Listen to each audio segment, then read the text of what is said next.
اور کتاب کو پیچھے پر پشت ڈال دیتا ہے، تو پھر ایک ایسا وقت آتا ہے کہ اس کی ایمان کی روشنی بجھ جاتی ہے اور وہ کفر میں ہی بڑھتا چلا جاتا ہے۔ اللہ انہیں ہرگز نہیں بخشے گا اور انہیں سیدھی راہ دکھائے گا۔ ہم نے کانشیس ہو کے جو ہے نا وہ اپنی خواہشات کو روک کے تو قرآن کے حکم کی پیروی کرنی ہے، احکامات کی پیروی کرنی ہے۔ منافق لوگوں کو آپ صلی اللہ علیہ وسلم یہ مسئلہ سنا دیجئے کہ ان کے لیے دردناک عذاب ہے۔ جو مومنوں کو چھوڑ کر کافروں کو دوست بناتے ہیں تو کیا یہ لوگ کافروں کے ہاں عزت تلاش کرتے ہیں؟ حالانکہ عزت تو سب اللہ ہی کے لیے ہے۔ اللہ تعالیٰ اپنی کتاب میں یہ حکم پہلے نازل کر چکا ہے کہ جب تم سنو کہ آیات الہی کا انکار کیا جا رہا ہے تو ان کا مذاق اڑایا جا رہا ہے تو وہاں ان کے ساتھ مت بیٹھو تاکہ یہ لوگ کسی دوسری بات میں نہ لگ جائیں، ورنہ تم بھی اس وقت انہی جیسے ہو جاؤ گے۔ یہ ہمارے لیے بھی حکم ہے۔ کیا مطلب؟ مومنوں کو چھوڑ کے کافر کو دوست بناتے تھے، کیا کرتے تھے وہ مومن غریب غربا تھے تو ان کے ساتھ بیٹھنا اچھا نہیں لگتا تھا منافقوں کو، تو وہ کافروں کے ساتھ چلے جاتے تھے کہ بھائی ان کی محفلیں بڑی ٹھاٹ باٹ والی ہوتی ہیں۔ پھر یہاں کیا حکم آ رہا ہے کہ اللہ کی آیات کا انکار کیا جا رہا ہو یا ان کا مذاق اڑایا جا رہا ہو تو وہاں نہیں بیٹھنا۔ کیوں؟ تم بھی اس وقت انہی جیسے ہو جاؤ گے۔ آج کیا ہوتا ہے؟ اللہ کی شریعت کے خلاف ہمارے ماحول میں باتیں ہو رہی ہیں، کہیں پہ بھی گروپ بیٹھا ہے، پردے کا مذاق اڑایا جا رہا ہے، دین کے احکامات کا مذاق اڑایا جا رہا ہے، تو وہاں نہیں بیٹھنا، وہاں نہیں بیٹھنا۔ کیوں؟ اس وقت انہی جیسے ہو جاؤ گے۔ بلا شبہ اللہ تعالیٰ منافقوں اور کافروں کو جہنم میں جمع کرنے والا ہے۔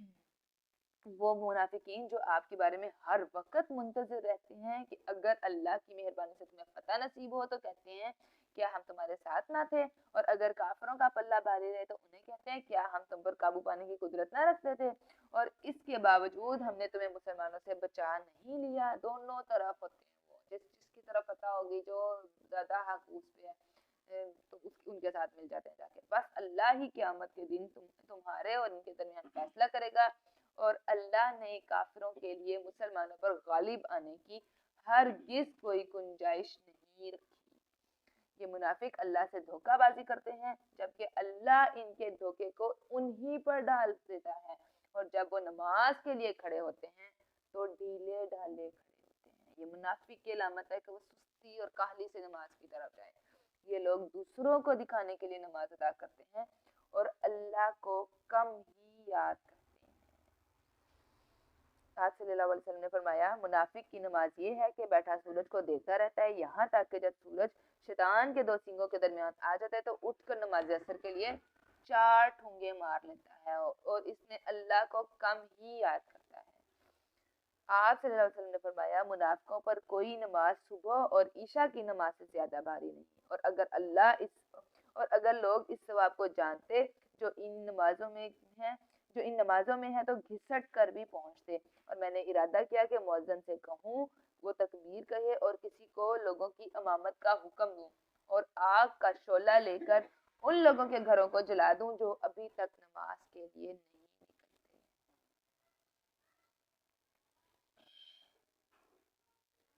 مومن کی نماز کیسی ہونی چاہیے؟ مومن کا رویہ کیسا ہونا چاہیے کہ وہ ذوق و شوق سے پہلے آتے ہیں مسجدوں میں نماز کے لیے پہنچ جاتے ہیں، نماز نہایت اطمینان اور خشوع و خضوع کے ساتھ ادا کرتے ہیں، اور نماز کے بعد بھی کچھ وقت ذکر اذکار میں مشغول رہتے ہیں۔ یہ کفر اور ایمان کے درمیان لٹک رہے ہیں۔ یہ منافقوں کے لیے کہا جا رہا ہے کہ وہ بے چین ہیں، 2 کشتیوں کے مسافر ہیں، نہ ادھر کے ہیں نہ ادھر کے، اور جسے اللہ گمراہ کرے آپ اس کے لیے کوئی راستہ نہ پائیں گے۔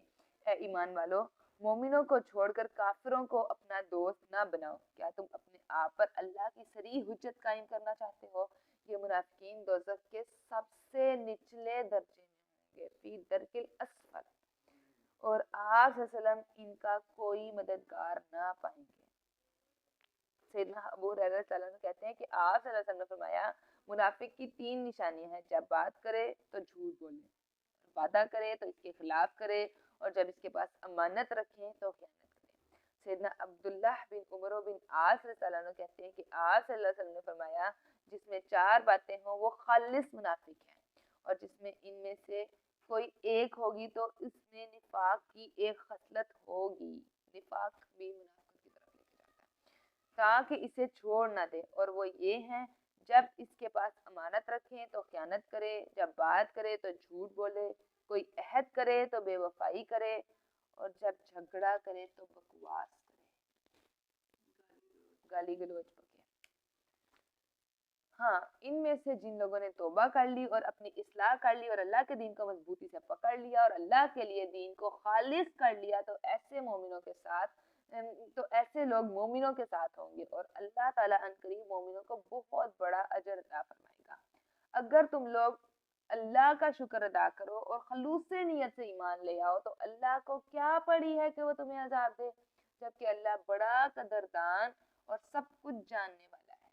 اب شکر کی بھی کیا ہے، 3 درجات ہیں کیسے کرنا ہے، دل سے، زبان سے اور عمل سے۔ اسکالرز کہتے ہیں کہ شکر گزاری کا سب سے آخری درجہ یہ ہے کہ انسان اس حالت میں شکر کرے جب اس سے کوئی چیز لے لی جائے، آخری درجہ یہ شکر کا۔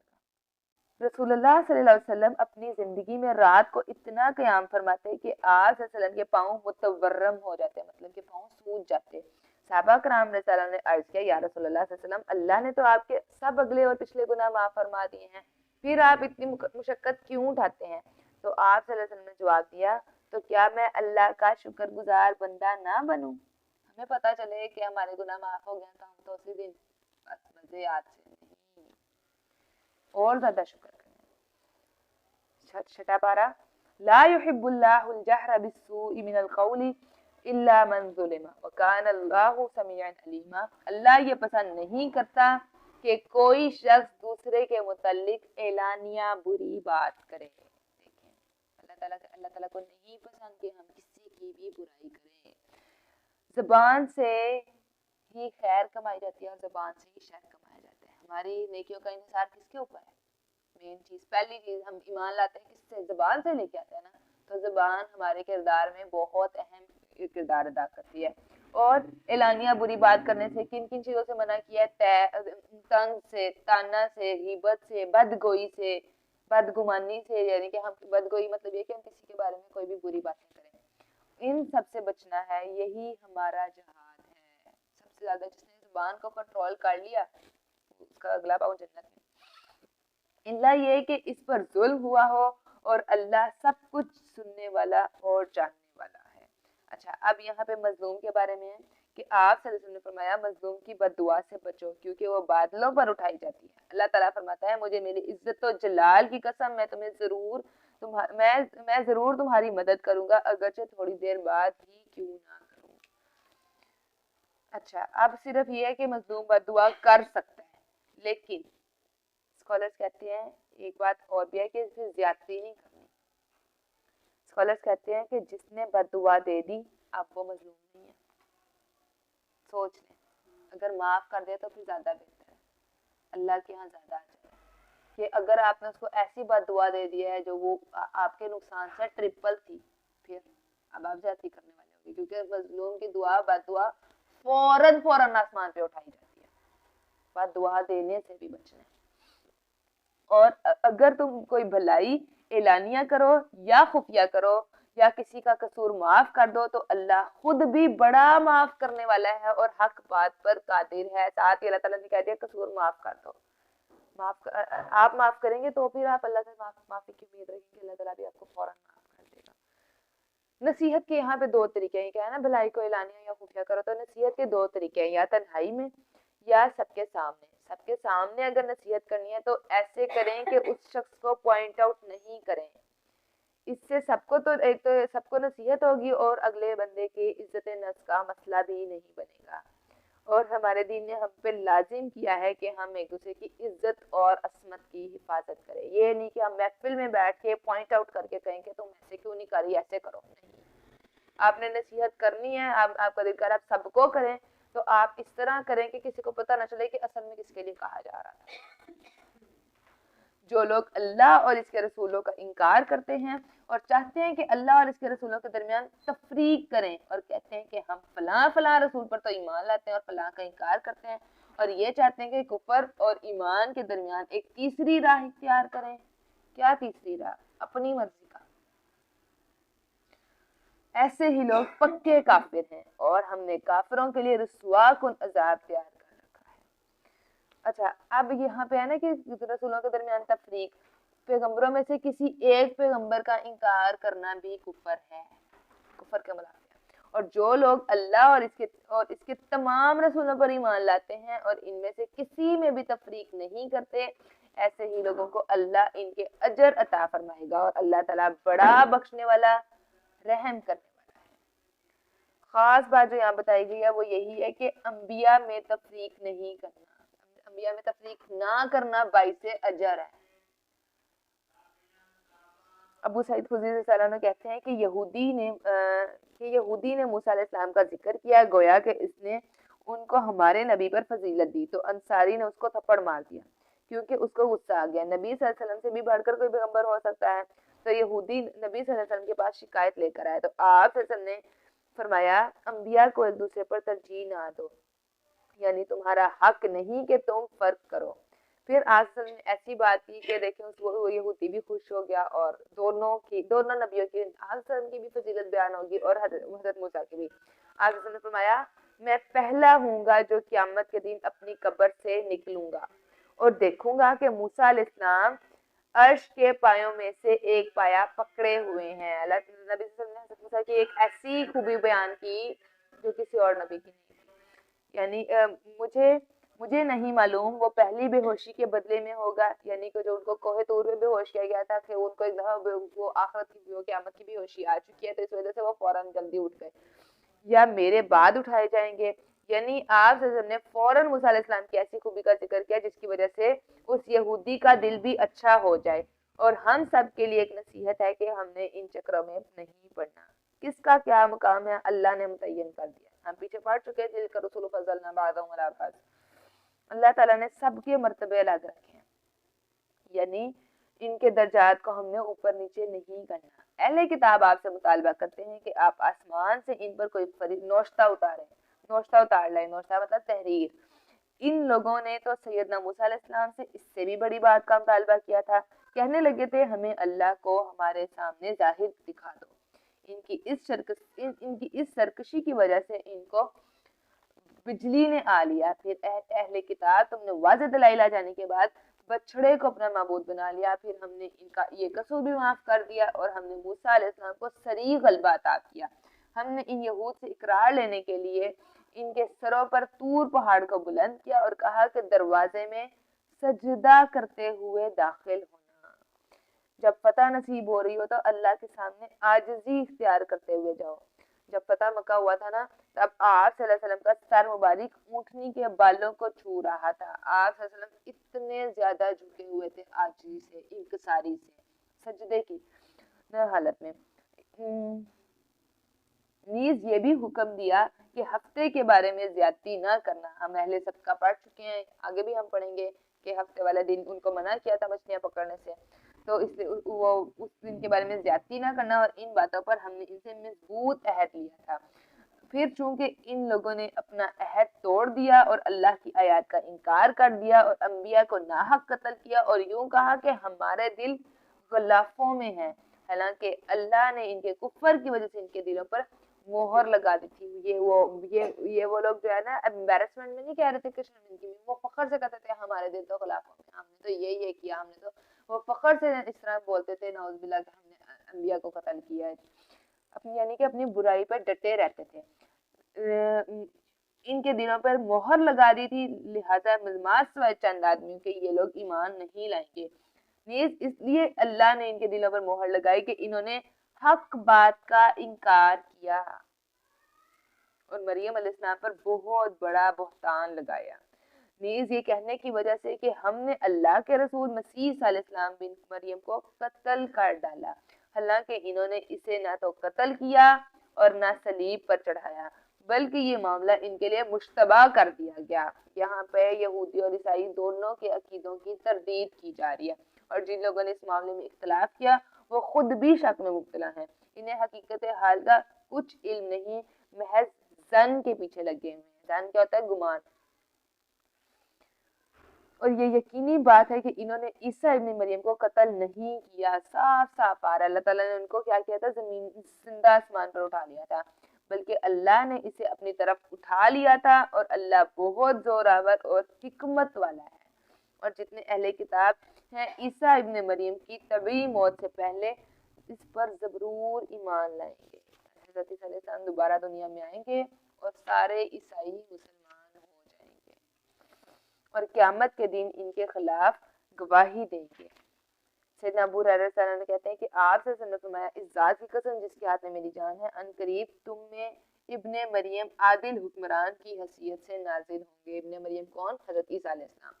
وہ صلیب توڑ ڈالیں گے، جزیہ اٹھائیں گے، اس زمانے میں مال کی اتنی کثرت ہوگی کہ اسے کوئی قبول نہ کرے گا، اور ایک سجدہ ان کے نزدیک دنیا و ما فیہا سے بہتر ہوگا۔ اگر چاہو تو پڑھ لو یہ والی بھی آیت نبی صلی اللہ علیہ وسلم نے پڑھی۔ سیدنا ابو ہریرہ رضی اللہ عنہ کہتے ہیں کہ آپ صلی اللہ علیہ وسلم نے فرمایا، اس وقت تمہارا کیا حال ہوگا جب عیسیٰ بن مریم تم میں نازل ہوں گے اور تمہارا امام تم ہی میں سے ہوگا، یعنی وہ بھی شریعت محمدی کی پیروی کریں گے صلی اللہ علیہ وسلم۔ عبداللہ بن عمر رضی اللہ عنہ کہتے ہیں کہ آپ صلی اللہ علیہ وسلم نے فرمایا، میں رات کو اپنے تعین خواب میں دیکھتا ہوں، جیسے میں کعبہ کے پاس ہوں، میں نے دیکھا کہ ایک خوش شکل آدمی، گندمی رنگ، بال کندھوں تک اور سنہرے تھے، اور سر سے پانی ٹپک رہا تھا۔ وہ اپنے دونوں ہاتھوں کو دو آدمیوں کے کندھوں پر رکھے کعبہ کا طواف کر رہے ہیں۔ میں نے پوچھا یہ کون ہے؟ لوگوں نے کہا یہ مسیح ابن مریم ہے۔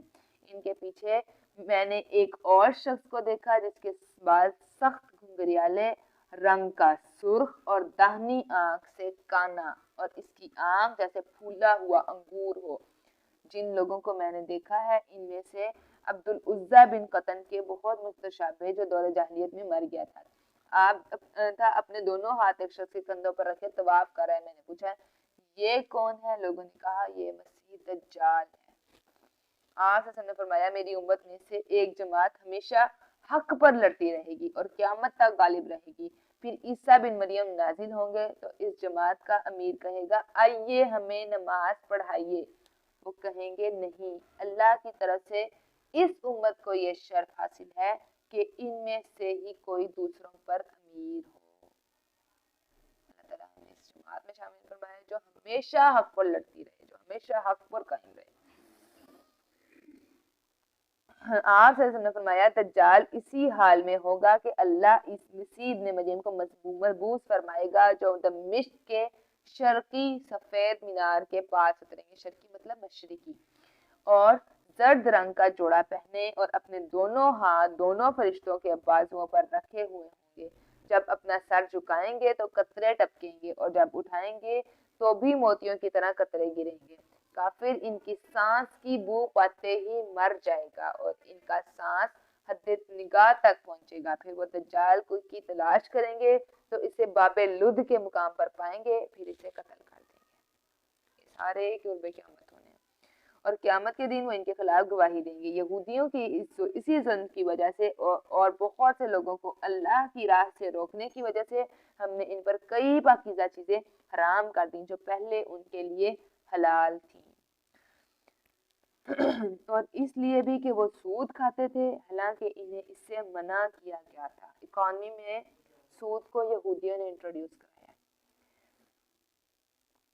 اس سے منع کیا گیا تھا۔ نیز وہ لوگوں کے مال ناجائز طریقوں سے کھاتے تھے، اور ایسے کافروں کے لیے ہم نے دکھ دینے والا عذاب تیار کر رکھا ہے۔ لیکن ان میں سے جو علم میں پختہ اور ایماندار ہیں وہ اس وحی پر بھی ایمان لاتے ہیں جو آپ کی طرف نازل کی گئی ہے۔ یہاں کس کی بات ہو رہی ہے؟ حضرت عبداللہ بن سلام کی۔ اور اس پر بھی جو آپ سے پہلے نازل کی گئی تھی، وہ نماز قائم کرتے ہیں، زکوٰۃ ادا کرتے ہیں، اور اللہ اور آخرت کے دن پر ایمان رکھتے ہیں۔ ایسے لوگوں کو ہم بہت بڑا اجر عطا کریں گے۔ پچھلی آیت میں سزا کا بتایا ہے جو اللہ کی حدود کو کراس کرتے ہیں، اور اب جزا کا بتایا جا رہا ہے کہ جو لمٹ میں رہتے ہیں ان کے لیے اللہ تعالیٰ نے بہت زیادہ بڑا اجر تیار کر کے رکھا ہے۔ اے محمد صلی اللہ علیہ وسلم، ہم نے آپ کی طرف اسی طرح وحی کی ہے جیسے نوح اور ان کے بعد آنے والے انبیاء کی طرف کی تھی۔ نیز ہم نے ابراہیم علیہ السلام، اسماعیل علیہ السلام، اسحاق، یعقوب اور اس کی اولاد عیسیٰ، ایوب، یونس، ہارون اور سلیمان علیہ السلام کی طرف وحی کی، اور داؤد علیہ السلام کو زبور عطا کی۔ کچھ رسول تو ایسے ہیں جن کا حال اس سے پہلے ہم آپ کو بتا چکے ہیں، اور کچھ ایسے ہیں جن کا حال آپ سے بیان نہیں کیا۔ اور اللہ تعالیٰ نے موسیٰ سے بول کر کلام کیا۔ مختلف پیغمبروں کی مختلف جو ہے وہ بتائی جا رہی ہیں فضیلتیں کہ موسیٰ علیہ السلام سے اللہ تعالیٰ نے بول کے قیام کیا۔ اور یہاں پہ پیچھے آپ بات کی نا وحی کی، تو وحی کے بارے میں سیدہ عائشہ رضی اللہ عنہا فرماتی ہیں کہ حارث بن ہشام نے آپ صلی اللہ علیہ وسلم سے پوچھا، یا رسول اللہ آپ پر وحی کیسے آتی ہے؟ آپ صلی اللہ علیہ وسلم نے فرمایا، کبھی تو ایسے آتی ہے جیسے گھنٹے کی جھنکار، اور یہ وحی مجھ پر سخت ناگوار ہوتی ہے، پھر جب فرشتے کی کہی ہوئی بات مجھے یاد رہ جاتی ہے تو یہ موقوف ہو جاتی ہے، اور کبھی فرشتہ مرد کی صورت میں میرے پاس آتا ہے، مجھ سے بات کرتا ہے تو میں اس کی کہی ہوئی بات یاد کر لیتا ہوں۔ سیدہ عائشہ رضی اللہ عنہا کہتی ہیں کہ میں نے دیکھا کہ جب سخت سردی کے دن میں آپ صلی اللہ علیہ وسلم پر وحی اتری، پھر جب موقوف ہوتی تو آپ صلی اللہ علیہ وسلم کی پیشانی سے پسینہ پھوٹ نکلتا۔ یہ سب رسول لوگوں کو خوشخبری سنانے والے اور ڈرانے والے تھے، تاکہ ان رسولوں کے آنے کے بعد لوگوں کے لیے اللہ پر کوئی حجت باقی نہ رہے۔ سب کی کامن رسپانسبلٹی کیا تھی؟ خوشخبری دینے والے اور سنانے والے اور ڈرانے والے۔ اور یہاں پہ یہ بات کیوں ہے کہ دیکھیں ان رسولوں کے آنے کے بعد لوگوں کے لیے اللہ پر کوئی حجت باقی نہ رہے۔ کیا مطلب؟ کوئی یہ نہ کہہ سکے کہ ہمیں تو پتہ ہی نہیں چلا۔ آج کے زمانے میں کوئی بہانہ کام نہیں آئے گا کہ جی ہمیں تو پہنچا ہی نہیں، ہمیں تو پتہ ہی نہیں چلا، ہمیں تو کوئی کلاس اٹینڈ ہی نہیں کی۔ اب ہمارے پاس ہر چیز موجود ہے، ہمارے گھروں میں، ہمارے موبائل فونز کے اندر ہے، ہمارے پاس بہانے کی کوئی گنجائش نہیں ہے۔ کچھ لوگ ہوتے ہیں نا، وہ کہتے ہیں نا سننا نہ چاہو، سنو گے تو عمل کرنا پڑے گا۔ زیادہ گناہ ہے کہ آپ نے ایک تو سنا نہیں اور اوپر سے عمل بھی نہیں کیا، اور بعد میں آپ بہانے کر رہے ہیں کہ ہم نے تو سنا ہی نہیں، ہمیں تو پتہ ہی نہیں چلا۔ اور اللہ بڑا زبردست اور حکمت والا ہے، بلکہ اللہ تو یہ گواہی دیتا ہے کہ اس نے جو کچھ آپ کی طرف اتارا ہے اپنے علم کی بنا پر اتارا ہے، اور فرشتے بھی یہی گواہی دیتے ہیں، اگرچہ اللہ کی گواہی ہی بہت کافی ہے۔ پھر جب لوگوں نے اس نازل کردہ وحی کا انکار کیا اور اللہ کی راہ سے لوگوں کو روکا، یقیناً وہ گمراہی میں بہت دور تک نکل گئے۔ بلا شبہ جو لوگ کافر ہوئے اور ظلم کرتے رہے، اللہ انہیں ہرگز نہ بخشے گا اور نہ ہی انہیں جہنم کی راہ کی سوا کوئی دوسری راہ دکھائے گا جس میں وہ ہمیشہ رہیں گے، اور یہ بات اللہ کے لیے بالکل آسان ہے۔ اللہ تعالیٰ نے ظلم کو حرام کیا، یعنی کہ ظلم نہیں کرنا۔ لوگوں، تمہارے پاس تمہارے رب کی طرف سے رسول دین حق لے کر آ چکا ہے۔ دین حق کیا ہے؟ قرآن، حدیث اور سنت۔ لہٰذا تمہارے لیے بہتر یہی ہے کہ تم ایمان لے آؤ، اور اگر کفر کرو گے تو یاد رکھو جو کچھ آسمانوں اور زمین میں ہے سب اللہ ہی کا ہے، اور اللہ تعالیٰ سب کچھ جاننے والا اور حکمت والا ہے۔ اے اہل کتاب، اپنے دین میں غلو نہ کرو اور اللہ کی نسبت وہی کہو جو حق ہے۔ مسیح عیسیٰ ابن مریم صرف اللہ کے رسول اور اس کا کلمہ تھے۔ دین میں غلو کیا ہوتا ہے؟ یعنی کسی چیز کو اس کی اپنی اصل جگہ سے ہٹا کر بہت زیادہ اونچا لے جانا۔ مثلاً پیغمبروں کا جو مقام اللہ تعالیٰ نے طے کیا تھا ہم اسے بڑھا چڑھا دیں۔ ہمارا دین ہمیں کیا کہتا ہے؟ اعتدال کا دین ہے، سبق دیتا ہے۔ غلو کیا ہوتا ہے؟ بڑھا دینا، اور تفرید کیا ہوتا ہے؟ کم کر دینا۔ اب نصارہ نے کیا کیا تھا؟ نعوذ باللہ عیسیٰ علیہ السلام کو اللہ تعالیٰ کا بیٹا قرار دیا تھا۔ یہ کیا ہے؟ دین میں غلو۔ آج ہم نے کتنے دین میں غلو کیے ہیں؟ نبیوں کو ان کے درجوں سے بڑھانا۔ غلو کیا ہے؟ غلو سے کیا ہوتا ہے؟ بدعت، اور غلو اصل میں کیا ہے؟ بدعت اور شرک کی جڑ ہے، جسے اللہ نے مریم کی طرف بھیجا تھا اور وہ اس کی طرف سے ایک روح تھے۔ سو تم اللہ اور اس کے رسول پر ایمان لاؤ، اور یہ نہ کہو کہ خدا تین ہے۔ یہ عیسائیوں کے یہاں پہ عقیدے کی تردید ہو رہی ہے۔ وہ کیسے کہتے تھے تین ہے؟ کہ ایک اللہ، ایک حضرت مریم، نعوذ باللہ، اور ایک حضرت عیسیٰ۔ تو پیچھے ہے دین میں غلو نہ کرو، تو ہمارا دین ہمیں کیا سکھاتا ہے؟ میانہ روی کا دین۔ نہ ہم نے پیغمبروں کی فضیلتوں کو حد سے بڑھانا ہے، نہ حد سے گھٹانا ہے، جو جیسے اللہ تعالیٰ نے طے کیا ویسے رکھنا ہے۔ اس بات سے باز آ جاؤ، یہی تمہارے لیے بہتر ہے۔ صرف اللہ اکیلا ہی الہ ہے، اور وہ اس بات سے پاک ہے کہ اس کی کوئی اولاد ہو۔ جو کچھ آسمانوں اور زمین میں ہے سب اسی کا ہے، اور اللہ اکیلا ہی کائنات کا نظام چلانے کے لیے کافی ہے۔ مسیح علیہ السلام اس بات میں آر نہیں سمجھتا کہ وہ اللہ کا بندہ ہو کر رہے اور نہ ہی مقرب فرشتے آر سمجھتے ہیں، اور جو شخص اس کی بندگی میں آر سمجھے اور تکبر کرے تو اللہ ان سب کو عنقریب اپنے ہاں اکٹھا کرے گا۔ اچھا، یہ بندگی میں آر سمجھنے کا کیا مطلب ہے؟ ہمیں دین کے احکام پسند ہی نہ ہے، ہمیں دین پہ چلنا برا لگے، ہمیں لگے کہ سارا معاشرہ تو اتنے فیشن کر رہا ہے، اتنا کول بنا ہوا ہے، ہم کیوں پردہ کر رہے ہیں، ہم کیوں دین پہ چل رہے ہیں، تو ہمیں اندر سے گھٹن نہ محسوس ہو۔ اس کو کہتے ہیں بندگی میں آر۔ اللہ تعالیٰ کو بندگی میں آر بالکل نہیں پسند، ساتھ اللہ تعالیٰ کا اور تکبر کرے۔ اس کا کیا مطلب ہے بندگی میں آر؟ کہ آپ نے اللہ تعالیٰ کو وہ مقام ہی نہیں دیا جو اس کا تھا، جو اللہ نے کام دیا آپ نے اس پہ عمل ہی نہیں کیا اور تکبر کرے، اور تو اللہ ان سب کو عنقریب اپنے ہاں اکٹھا کرے گا۔ پھر جو لوگ ایمان لائے اور نیک عمل کرتے رہے انہیں ان کے پورے اجر دے گا اور اپنے فضل سے زیادہ بھی دے گا، مگر جن لوگوں نے اللہ کی بندگی کو آر سمجھا اور اکڑے رہے۔ یہ بھی دیکھیں مشرکین مکہ کیا کرتے تھے، وہ اللہ کی بندگی کو آر سمجھتے تھے اور اکڑتے تھے۔ ہم نے دیکھنا ہے ہم کہاں پہ ہیں، ہم تو نہیں اللہ کی بندگی کو آر سمجھ رہے، تو انہیں وہ دکھ دینے والا عذاب دے گا اور وہ اپنے لیے اللہ کے سوا کسی کو بھی حامی اور مددگار نہ پائیں گے۔ لوگوں، تمہارے پاس تمہارے رب کی طرف سے واضح دلیل آ چکی ہے اور ہم نے تمہاری طرف صاف صاف راہ دکھانے والا نور قرآن کریم نازل کیا ہے۔ اب دو طرح کا نور ہوتا ہے، ایک ماحول کا نور، ایک دل کا نور۔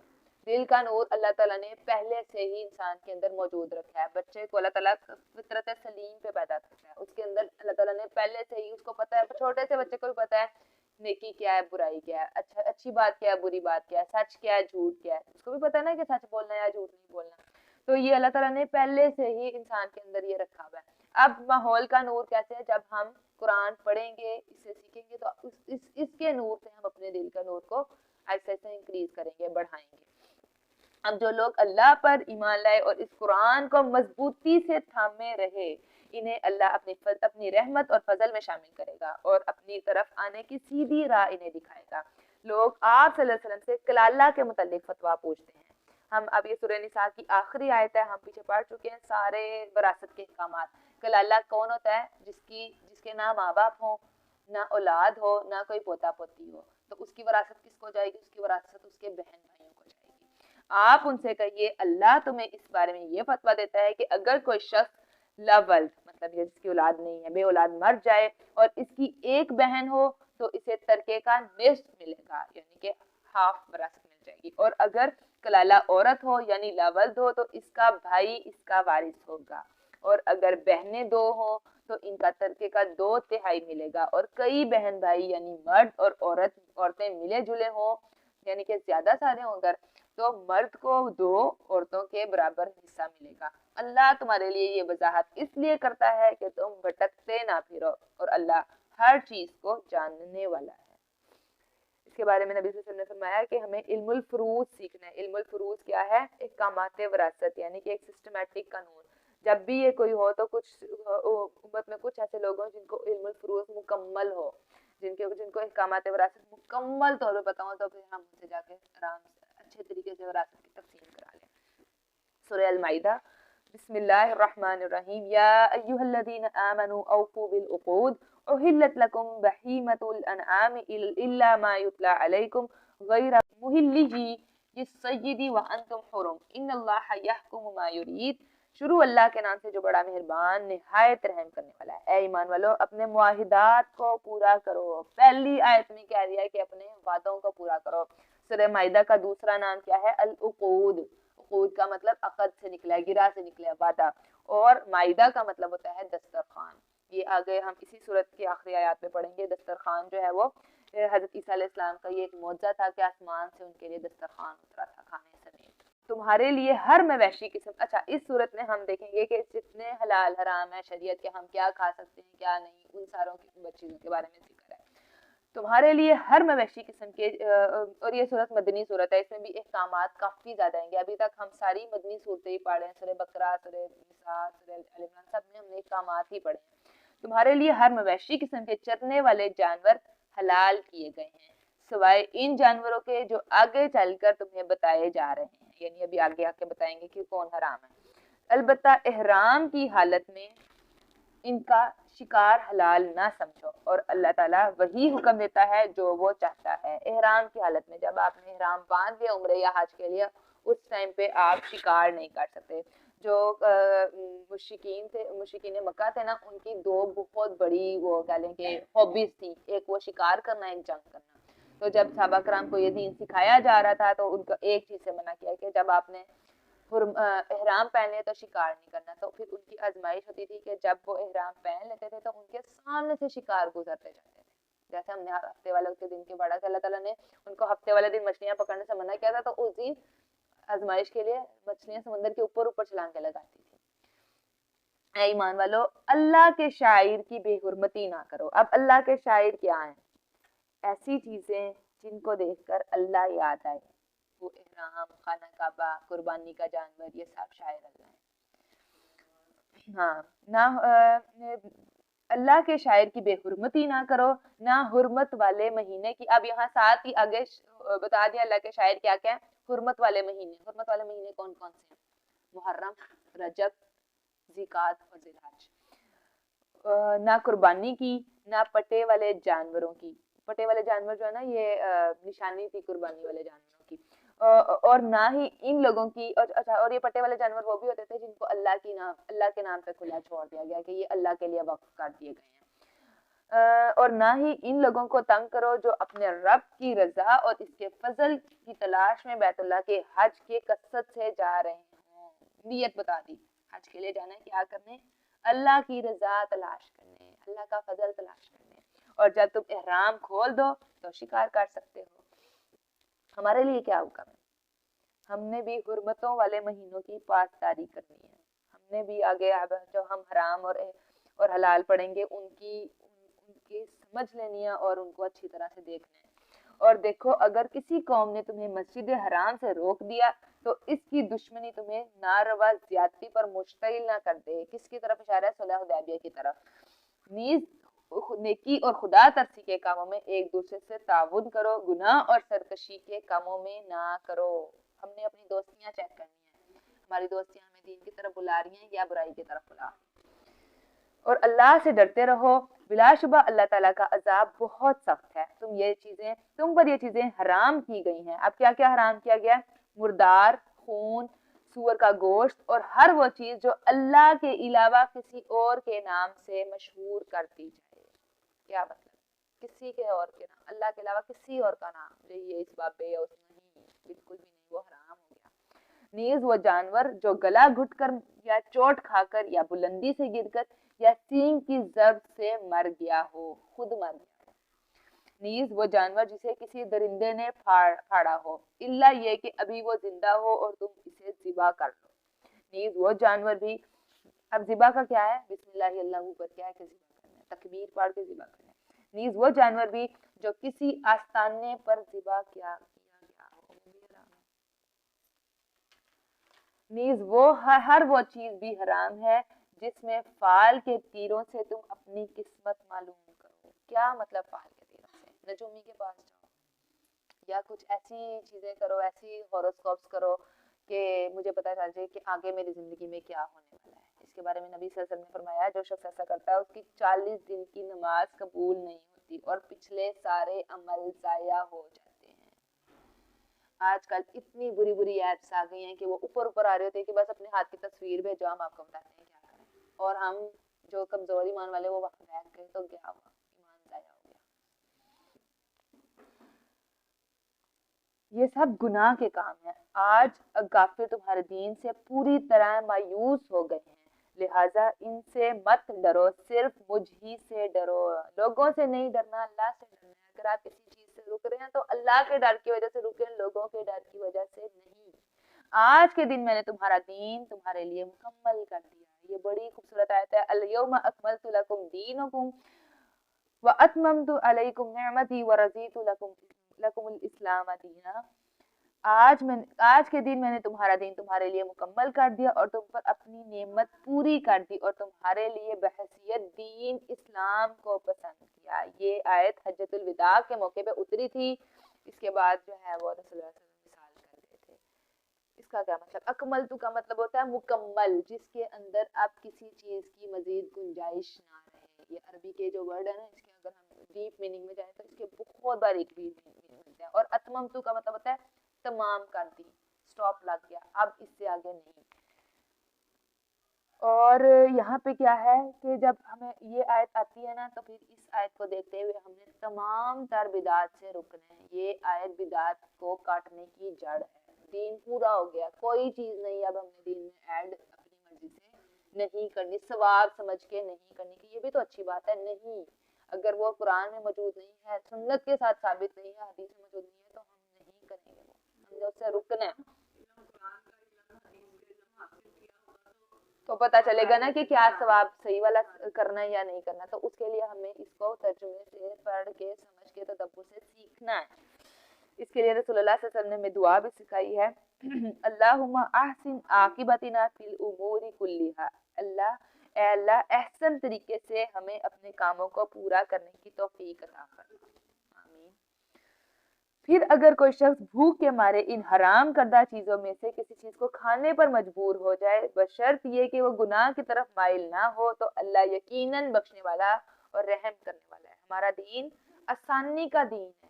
ہمارا دین دیکھیں کہ اللہ تعالیٰ نے کہا کہ مردار کھا سکتے ہو اگر آپ بالکل مرنے کے قریب ہو، لیکن صرف اتنا کھانا ہے کہ بس جان بچ جائے، گناہ پہ مرتکب نہ ہو.